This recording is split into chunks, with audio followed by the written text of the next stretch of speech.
कधीच नाही चुकणार तुमचे फेवरेट टीव्ही शोज झी5 सोबत, तेही एकदम फ्री। तुमच्या मैत्रीला किती वर्ष झाली? 10 वर्ष झाली। 10 वर्ष 10-12 वर्ष झाली सर साधारण। तुमचं love marriage arrange marriage? Arrange marriage sir. Arrange marriage. दोघी लव्ह मॅरेज। Love marriage.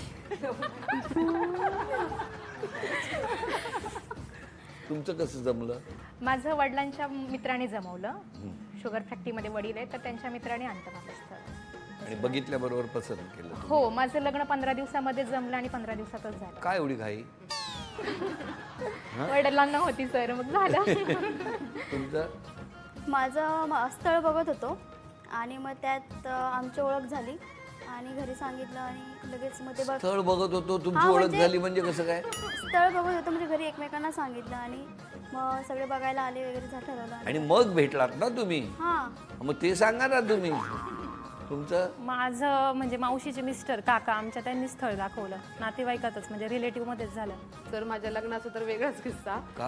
जेव्हा मला बघायला येणार होते, नेमकं त्या दिवशी त्यांचा येताना चष्मा फुटला। फुटला? हो, नीट बायको दिसू नये म्हणून। सर त्यांचा चष्मा फुटला आणि मग नंतर त्यांनी काय केलं, जुना जो थोडासा नंबर कमी म्हणजे होता तो चष्मा घालून आले आणि नेमकं आमच्या घरात आले आणि आमची लाईटच गेली।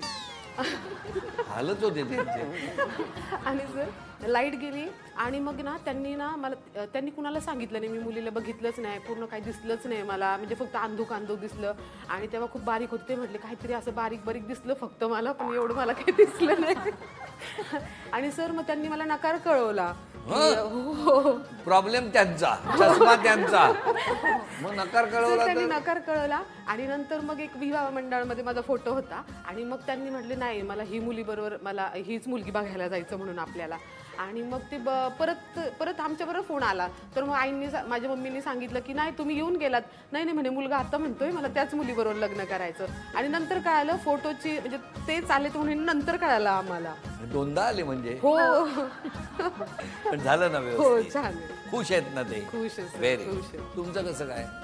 आम्ही एकाच ठिकाणी राहिलाय, तर जवळ कुठलं ठिकाण ते? लोणावळ्यात। कुठे? ठोंबरेवाडी। ठोंबरेवाडी। तिथे काय झालं? त्याच्यामुळे काय नाही, आमची ओळख होती। कितवी पासून? 10वी पासून। ते पण 10वीतच होते? नाही, थोडे मोठे होते? मग ते काय बाहेरच बसून असायचे शाळेच्या? मग कसं काय? जवळ राहिलो होतो ना आम्ही, मग ओळख होती, मग त्याच्यामुळे मग झालं। किती वर्ष झाली लग्नाला? आता आमच्या लग्नाला 10 वर्ष पूर्ण झाली। 10 वर्ष। पण जेव्हा घरात कळलं तेव्हा काही विरोध वगैरे झाला नाही? होता थोडासा, पण करून दिलं घरच्यांनी। करून दिलं दोन्ही कुटुंबाने? हो। तुमचं काय? तर मी प्रायव्हेट हॉस्पिटलमध्ये जॉबला होते आणि ते फार्मासिस्ट म्हणजे त्यांचं स्वतःचं शॉप होतं आणि तिथे आमची ओळख झाली आणि त्यानंतर मग त्यांनी म्हणजे घरी विचारण्याचा प्रयत्न केला, पण घरच्यांचा नकार होता। मग आम्ही स्वतःच केलं लग्न। पळून जाऊन केलं? कुठे गेलात पळून? कोर्ट मॅरेज केला। कुठे? पुण्यामध्ये। आणि घरी कळल्यावर काय झालं? मग थोड्या दिवस पप्पा वगैरे बोलले नाहीत आणि सासरकडनं काही प्रॉब्लेम नव्हता मला, त्यांनी पूर्ण ॲक्सेप्ट केलं होतं मला, पण परंतु माहेरकडनं जरा थोडासा प्रॉब्लेम आला, पण नंतर झालं। मग आता किती वर्ष झाली लग्न? 4 वर्ष। 4 वर्ष। आता सगळं व्यवस्थित आहे। झी5 ॲप डाउनलोड करा आणि पहा सर्व एपिसोड्स एकदम फ्री।